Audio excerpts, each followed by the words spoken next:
Welcome back to the Pearl Report.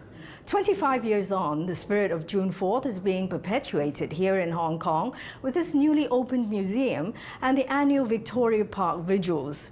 Likewise, the mainland's former pro-democracy movement leaders are helping fellow activists and passing the torch to the next generation. Wang Dan embarked on the pedagogic route many years ago and is currently teaching in Taiwan. He's a popular fixture in seminars where he shares with young people his views on democracy and freedom. As teachers, we pass on our knowledge to students. That's also what we've always wanted to do, like the ideals of 1989, including our cognition of society. The passing of the torch is also my ideal.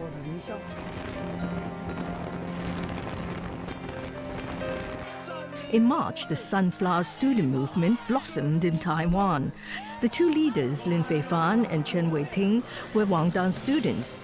They said to have been influenced by Wang and fellow student leader Wu Kaisi. In the Sunflower Movement, Wang Dan visited his protégés in the Legislative Yuan to show support. Students nowadays love their countries, be they in Taiwan or in mainland China. Recalling when we were also at that age, I think young people have the passion. In 2011, Wang Dan established the New School for Democracy online, aimed at linking the civil societies of the mainland, Taiwan and Hong Kong to promote democratic development. On the 25th anniversary of June 4th, the New School for Democracy organized a series of seminars. Hong Kong academics were invited to speak on non-violent struggles. They attracted many people, including exchange students from mainland China.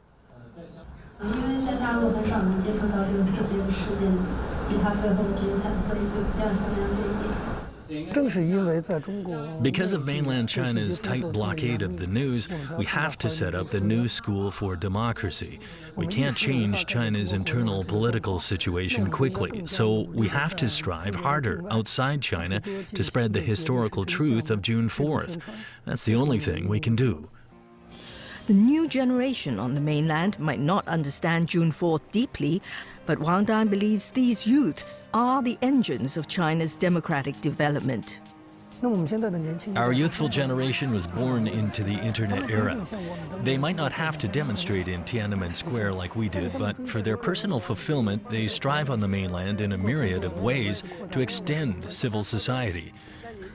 Failing once doesn't mean failing a second time. It depends if someone is willing to try a second time.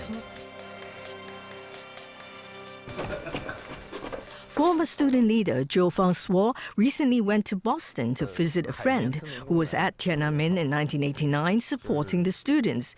He'd recently moved to the U.S. 1989, the pro-democracy movement, because I was part of it, that's one of my major concerns.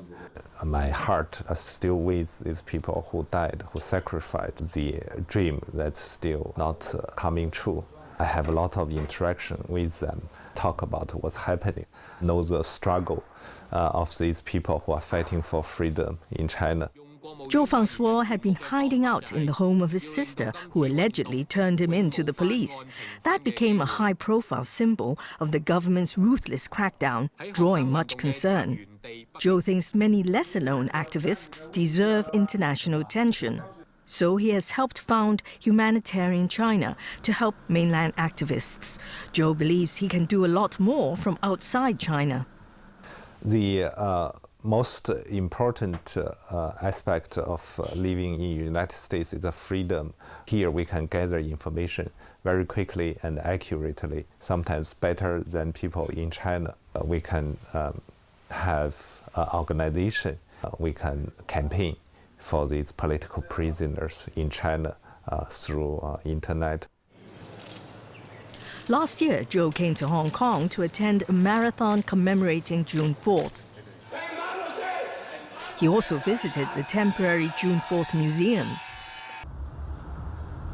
Whenever San Francisco-based Zhou Fengsuo goes to Boston, he visits this June 4th memorial in Chinatown and is moved.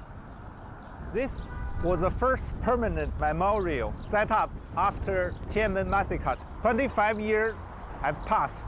There's no justice for these people who committed the horrible crime. And the victims are still suffering even today. It's not a history for them, a tragedy.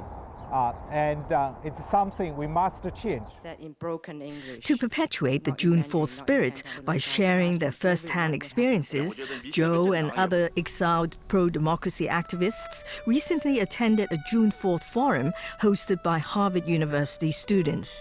Among them was New York-based Shen Tong. A decade ago, we interviewed Shen Tong. He was just starting his business in the Big Apple. He said he often had nightmares about his exile. The day when my daughter was born, my nightmare that started ever since the summer of '89 ended.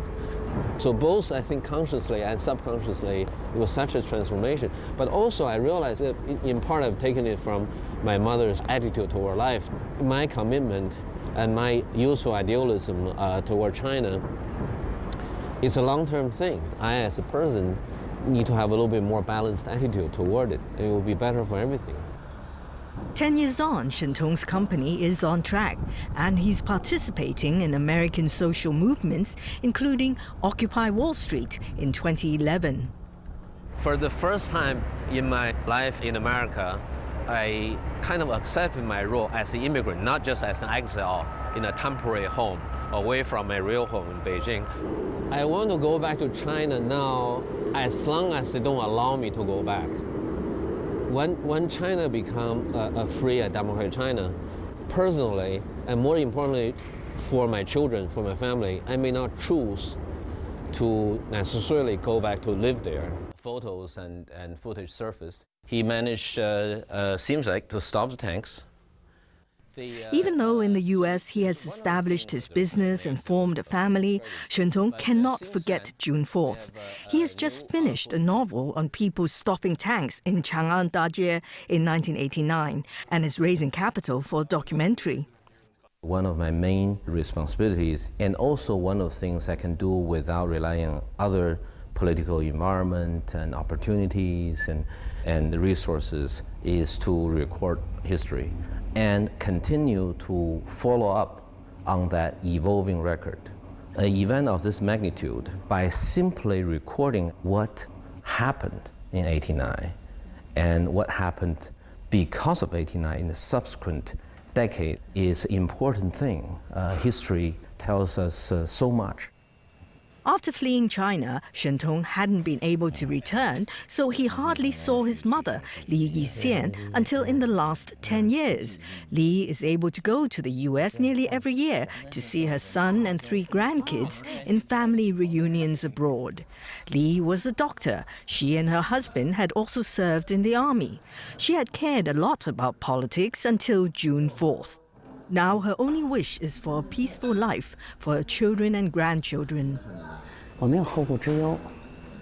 I have no worries, right? My children didn't want to apply for U.S. citizenship, but they couldn't avoid it.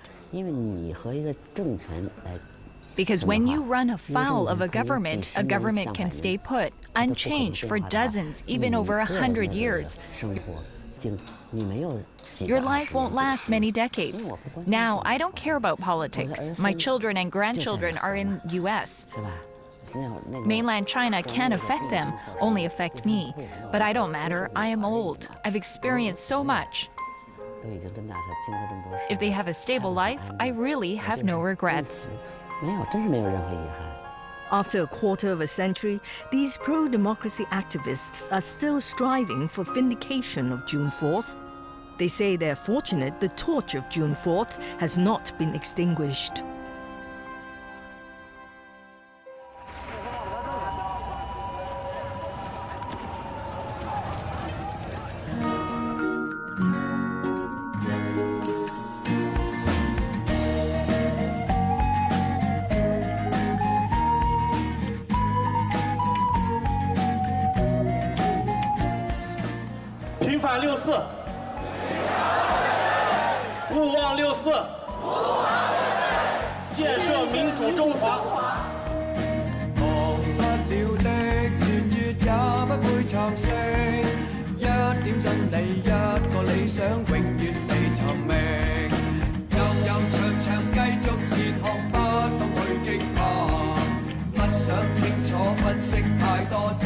傾意假，但有一個夢不會死，記着吧，無論雨怎麼打，自由仍是會開花。但有一個夢不會死，記着吧，來自你我的心，記着吧。Every year we think that on a day in Hong Kong, many people come out to light candles, and we know that although we are in exile overseas, we are not alone. What I foresee for my next 25 years is simple: to continue pushing for the redress of June 4th and democratization of China. When I think I haven't given up, my life will be fulfilled. To me, to fight for this goal every day, to keep the memory alive, I see this as my duty every day. We are very grateful for the people of Hong Kong who have been so persistent in face of the suppression from China. Hong Kong has been the torch for freedom for China. I used to think June 4th will fade as time passes, but it won't fade, not for anyone. But in this situation, I'm still concerned if June 4th is not rehabilitated at the last stop, I might not be able to close my eyes.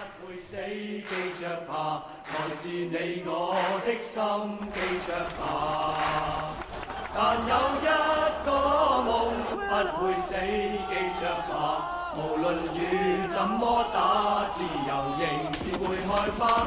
但有一個夢不會死，記着吧，來自你我的心，記着吧。